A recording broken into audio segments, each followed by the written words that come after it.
Marcoleta. Ayun oh, si Senator Bato de la Rosa po mga kapatids, ay nagparamdam pala kanina.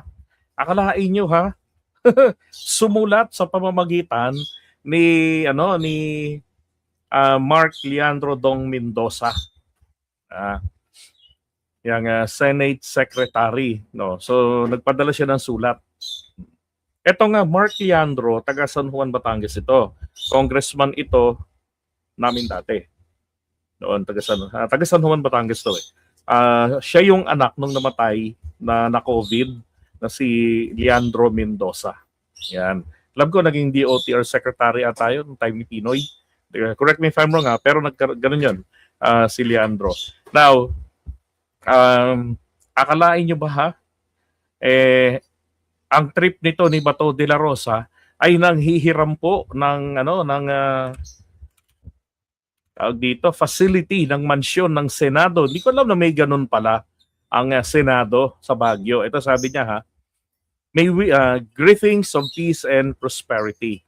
May we request your good office to allow us to use the Senate mansion. Yan, namin kape. The Senate mansion on March 26 up to 29. So 26, 27, 28, 29. 4 days.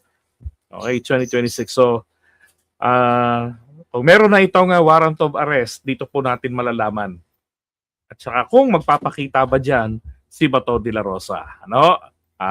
Pero sabi niya the mansion will be used solely to accommodate the undersigned's family during the CSAFP Cup 2026. Ano kayang laro yun? Barilan kaya yun? O mag-golf sila, no? For your questions and concerns regarding this request, you may contact Ms. Sara Comandante through her mobile number, blah, blah, blah, or via email. Yun. Ay, nako, Bato de la Rosa, hindi ka na nga nagpapasok, nakuha mo pang, di ba? Sasali pa. Ay, nako, ewan. Pero dito ho natin malalaman kung magpapakita si Bato de la Rosa at kung totoo na meron siyang warrant of arrest.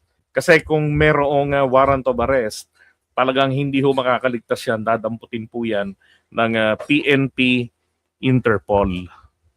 Yan si Bato. Sabi nga nung iba no? Pati si Santi's Vlog 7-Eleven, sabi niya kapal naman ng face ni Bato. Di ba? Hindi ka na nga nagpapasok.